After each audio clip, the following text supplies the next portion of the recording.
Hi everyone, welcome back to Pages of the Globe. Today I'm going to be reading to you the poem Nevermore by Edgar Allan Poe. This is completely different from me. I know we normally read short stories here. In fact, I was so tempted to say today we're going to be reading this short story. But no, we're going to be reading Edgar Allan's most famous poem of almost all time, I would say, Nevermore. The Raven.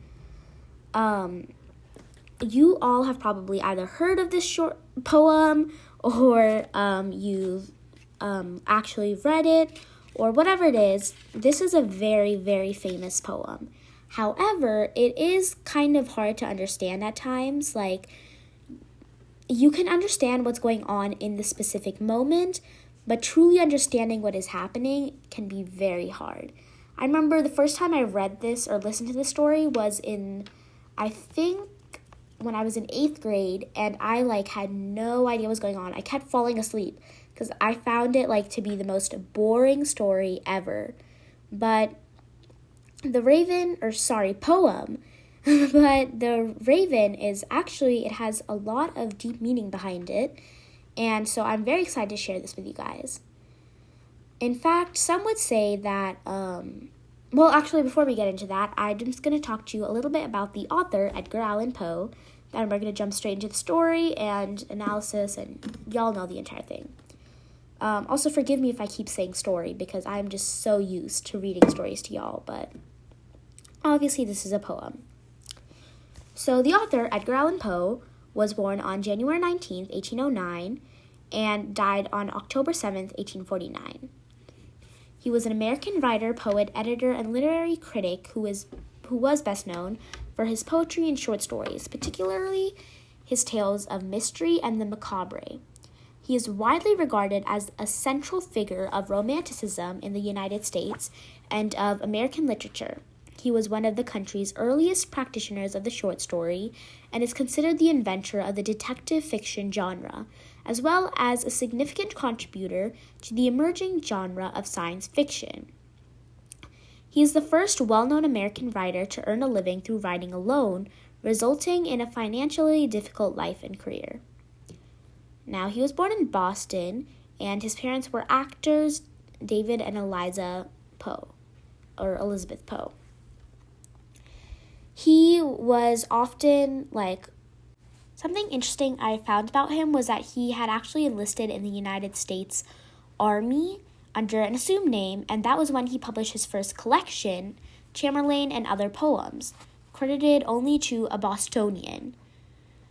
Sooner or later, Poe switched his focus to prose and spent the next several years working for literary journals and periodicals, becoming known for his style of literary criticism.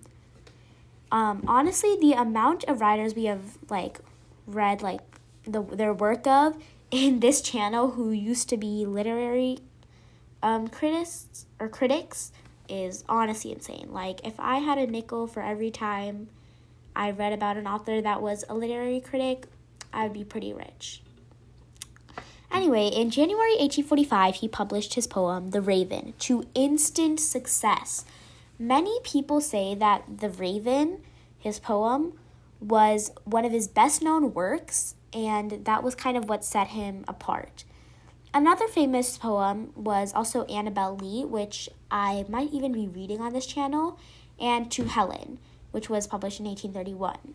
There were also many short stories of wickedness and crime, mainly The Telltale Heart, which most of you guys have probably heard of or read, and The Cask of Amontillado, which is almost one of my favorite short stories. I literally love it. And the supernatural horror story of The Fall of the House of Usher, published in 1839. So obviously Edgar Allan Poe is a very famous author, and he has been known for all of his stories and poems he has ever published. Without further ado, let's get on with the story. Remember to like, share, subscribe, and comment down below which short story you'd like to hear next. The Raven by Edgar Allan Poe. Once upon a midnight dreary, while I pondered weak and weary over many a quaint and curious volume of forgotten lore, while I nodded, nearly napping, suddenly there came a tapping, as of some one gently rapping at my chamber door. 'Tis some visitor, I muttered, tapping at my chamber door. only this and nothing more. Ah, distinctly I remember it. It was in the bleak December, and each separate dying ember wrought its ghost upon the floor.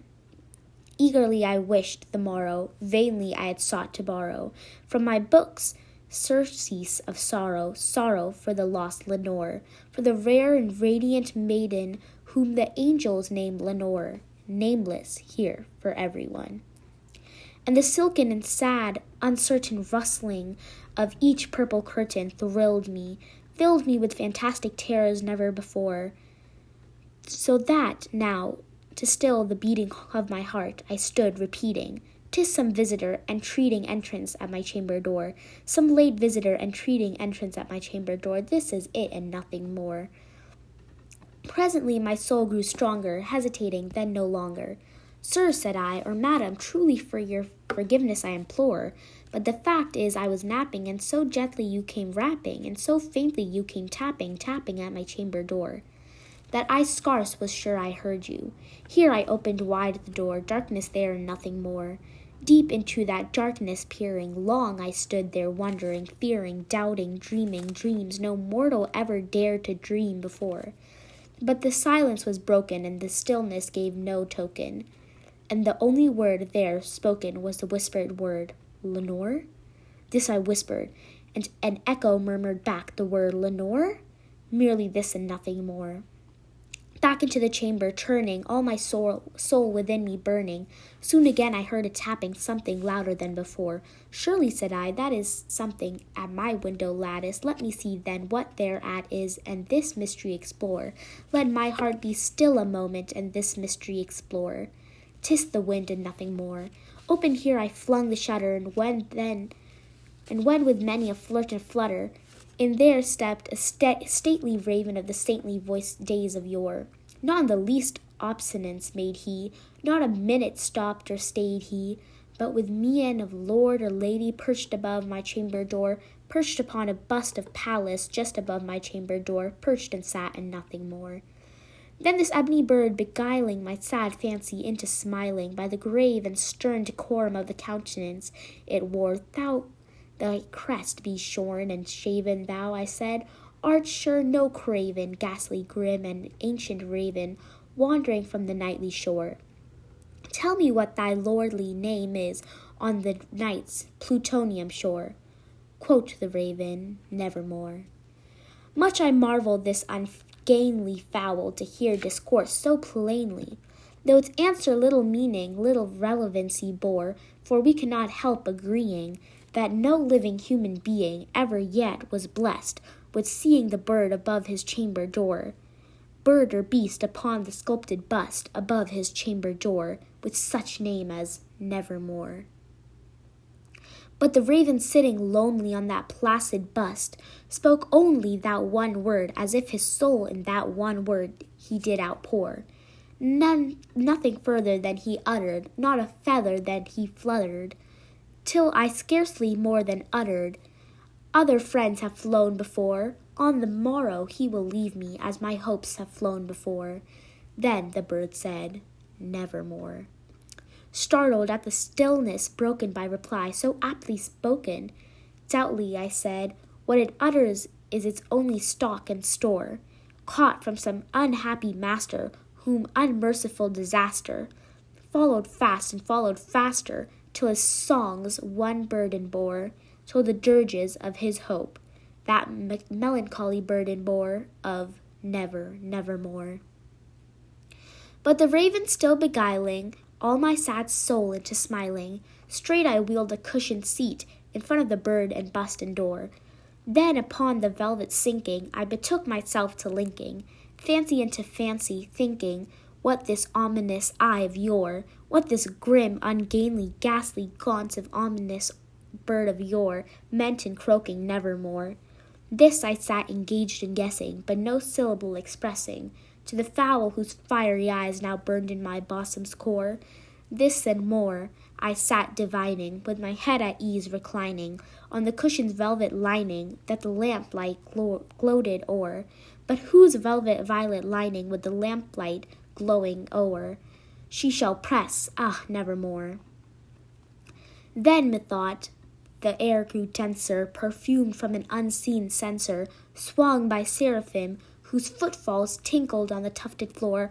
Wretch, I cried, thy God hath lent thee, by the angels he hath sent thee, respite, and nepenthe from the memories of Lenore. Quaff, oh quaff this kind nepenthe, and forget this lost Lenore. Quote the raven, nevermore. Prophet, said I, thing of evil, prophet still, if bird or devil, whether its temper sent, or whether the tempest tossed thee here ashore, desolate yet all undaunted, on this desert land enchanted, on this home by horror haunted. Tell me truly, I implore, is there balm in Gilead? Tell me, I implore. Quote the raven, nevermore.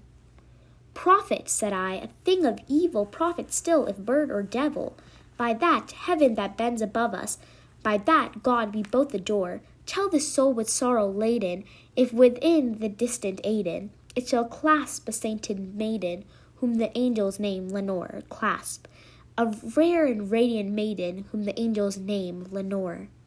Quote the raven, nevermore. Be that word our sign of parting, bird or fiend, I shrieked, upstarting, get thee back into the tempest and the nice plutonium shore.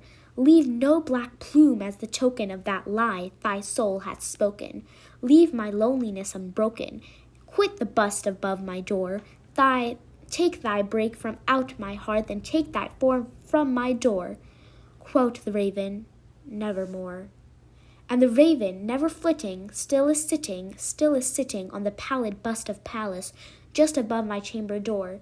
His eyes have all the seeming of a demon's that is dreaming, and the lamplight o'er him streaming throws his shadow on the floor, and my soul from out that shadow that lies floating on the floor shall be lifted nevermore. All right, so that was The Raven by Edgar Allan Poe. Before we start, I'm going to give you a quick overview and summary of the poem, and then we'll get straight into the analysis. So, The Raven is commonly considered to be Poe's poetic masterpiece. It details a harrowing night in the speaker's life that includes incessant knocking and a talking raven that only says one word, nevermore. This popular narrative poem is written in the first person, and it's like in the beginning, we can obviously just see that the narrator is like heartbroken over the loss of some woman named Lenore.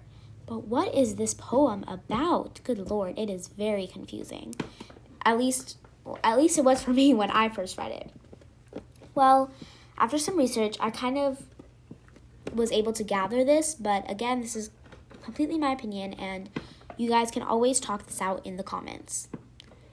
So, the raven kind of personifies the feeling of intense grief and loss, while other symbols throughout the poem reinforce a melodramatic mood that emphasizes the main character's grief and loss. The raven explores the world of emotional wars that individuals face in all walks of life, specifically the fight one can never ignore, the fight of control over the emotions of grief and loss. These battles are not only physical, but leave scarring and bruising, just as if they were. Poe has produced a very wonderful piece of work that resonates with the feelings and experiences of every reader that comes across this poem. This is a pretty long poem. It took me around 8 minutes to read it out loud. And throughout this poem, the poet uses repetition to basically emphasize the mysterious knocking during the speaker's home in the middle of a cold December evening. The speaker tries to ignore it and convince himself that there's no one there, but eventually he opens the door, looks into the darkness, wondering if it could be his beloved Lenore returned to him. But no one is there. But a raven does fly into his room. It speaks to him using only the word nevermore. This is its response to everything the speaker asks of it. Finally, the speaker decides that angels have caused the air to fill in density and wonders if they're there to relieve him of his pain. He asks a bird, but the bird answers only nevermore. And it appears the speaker is going to live forever in the shadow of the bust of Pallas above his door. In The Raven, Poe engages themes that include death and the afterlife. These two are some of the most common themes you will see in Poe's oeuvre, which basically just means the works of like some author regarded collectively. It basically just means work in French, but yeah. Anyway, so you will often see this in Poe's oeuvre.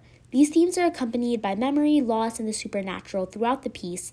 The reader gets like the sense that something terrible is about to happen or has just happened to the speaker and those around him.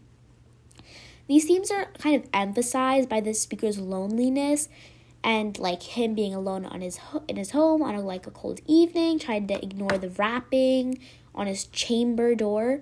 And by the end, it just appears that he will like live forever in the shadow of death and sorrow.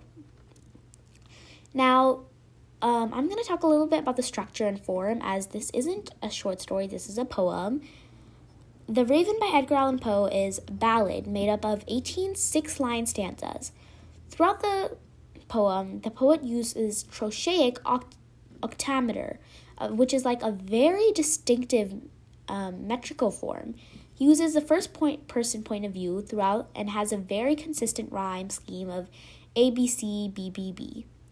There are a large number of words that use the same ending, for example, or in Lenore and Nevermore, and epistrophe is also present, which is basically just the repetition of the same word at the end of multiple lines. So, like, you'll say Lenore a lot, or Nevermore. Poe makes use of several literary devices in The Raven. These include, but are not limited to, repetition, alliteration, and caesura. The latter, caesura, is a formal device, one that occurs when the poet inserts a pause, whether through a meter or punctuation or in the middle of a line. For example, when he's like, while I nodded, nearly napping, suddenly there came a tapping. Now, there are numerous other examples for this, like when he says, eagerly I wished the morrow, vainly I had sought to borrow. He puts like a hyphen there, but yeah.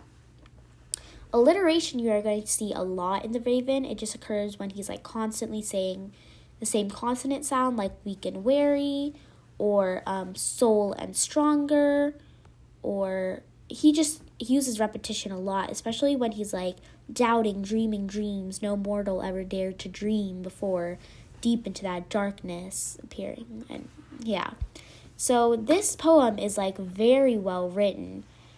Now, I could go straight into the detailed analysis of each stanza, but I kind of want to, obviously I don't want this video to be like 100 minutes long, so I'm just going to quickly go over it. In the first stanza, it's just like kind of the opening, and it's very theatrical. It's like initiating with the once upon a time, and he's like introducing a kind of typical melodramatic, weak and wary character who's like lost in thought. He's like pondering over volumes of old traditions of knowledge. And he's like about to go to sleep when he's like interrupted by like a gentle knocking on his chamber door. And he thinks it's like a visitor, but because like who else could it be? But it's not. This is like the scene's automatically opening to like a very dreary or boring midnight. And obviously just like it's kind of setting the whole theme. Now, I'm going to skip a couple stanzas, and I'm jumping straight into the fifth stanza, where he's, like, finding nothing on the other side of the door. He stands there, staring into the darkness, and he's like, how could I have heard this knocking only to find nothing physical?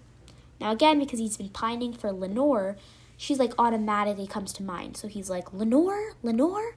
And, like, an echo whispers back. And in this, punctuation is very important because he's asking for Lenore and the echo whispering back is like exclaiming, Lenore. So Poe kind of emphasizes how stunned the character is looking into the hardships and suffering of his life, which is the darkness, through the wide open door of his insecurity, which in this case is the chamber door. This is like a very deep metaphor and analysis that I don't think we could, at first, you wouldn't really understand that until you, like, go through the rest of the poem and you kind of understand what's going on. Now I'm going to jump straight into the ninth stanza, where the narrator becomes very shocked when he hears the raven speak, as if it were like a natural thing for ravens to speak. He doesn't understand how Nevermore really answers the question, so he claims that no one alive or dead has ever witnessed the scene that was before him, which is the raven sitting on a statue of Pallas named Nevermore. By the way, if you are confused as to why the Poe keeps referencing like Pallas, this or the bust of Pallas, it's just like a very old Greek mythology story about Pallas. She's the goddess of wisdom and useful arts and prudent warfare and guardian of Athens. And a statue of her is normally kept obviously in the narrator's above his chamber door. So that's why he keeps referencing Pallas. Now, here Poe uncovers for his readers that the character was shocked at the scene of facing his loss and grief, only to have it so blatantly call to him the reason for his insecurity and weaknesses, the finality of just nevermore. Like, Lenore does not live anymore, she is nevermore, that is it. The character claims in this stanza that no one has ever been able to have the experience of meeting loss and grief in physical form. He's not talking about the bird saying nevermore. He's talking about how, like, no one has ever felt as much grief as he has. Specifically in this physical form, which is the raven. He was blessed with this opportunity, and that is like the core of his grief and loss and the finality of never living with Lenore, like, ever again. Now, like I said before, I'm not going to be able to go over, like, every single stanza, so I'm just going to go ahead and jump straight into the 18th stanza, which is the last one. So the speaker ends the story by saying that the raven is still there, sitting on the statue of Pallas, almost demon-like in the way its eyes gleam. The lamplight hits the raven, casting a shadow on the floor, and that shadow has trapped his soul within it, and he will never be freed from it. Poe ends his narrative with a quiet and still character, quite a change from the last stanzas. It's almost as if he has come to terms with the reality of the situation, as if we are now watching the character from the outside of his head, whilst all the commotion is taking place internally. However, the character lets the reader know that all is not actually well. The raven still sits in the statue of Pallas, and it looks demon-like while it's casting a shadow that traps him forever. This is significant because it gives the reader closure. It tells the reader that even though the character welcomed the feelings of grief and loss, which we talked about, when he opened the window of realization, he despises them now. These emotions appear to him as demonic, and the shadow that cast over him, meaning the mood that is created from these feelings, has a permanent hold on his soul. He has been defeated by his feelings after facing them, and he will find peace nevermore. This was honestly like such a crazy poem, and I remember when I first read it, I was like, what is going on? But it does really have such a deep meaning, and I love reading this poem now that I know what it's actually about. Some similar poetry that you guys should consider reading, that I have read at least, that I really enjoyed, was A Dream Within a Dream, which basically just examines time and our perceptions of it. It was published in 1849. All of these are, by the way, by Edgar Allan Poe. Alone, which is like a haunting poem that touches on many of Poe's favorite themes. It was actually inspired by the death of his foster mother. And like I said before, Annabel Lee, which is a pretty short piece in which Poe's speaker describes the death of a young woman taken into the afterlife by jealous angels. I love this poem, and if you guys ever want me to read it, then please comment down below. That is all for today, though. Remember to like, share, subscribe, and comment down below which short story you'd like to read next.